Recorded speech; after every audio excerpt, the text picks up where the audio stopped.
কত বড় প্রতারণা আমাদের সাথে। 90 ভাগ মুসলিম আমি, তাহলে তো আমার কথা এখানে দাপটের সাথে মানতে হবে নাকি? কথা তো খুব সিম্পল।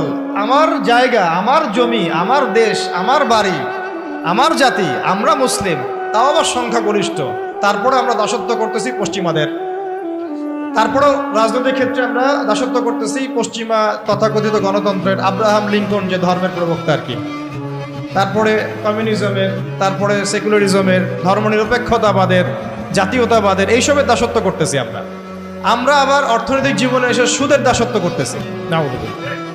আমরা আবার শিক্ষাক্ষেত্রে এসে সেকুলার শিক্ষা ব্যবস্থার দাসত্ব করতেছি। সমাজ ব্যবস্থায় এসে যত রকম কুফরি, শিরক এবং জাহালাত, এগুলোর দাসত্ব করতেছি।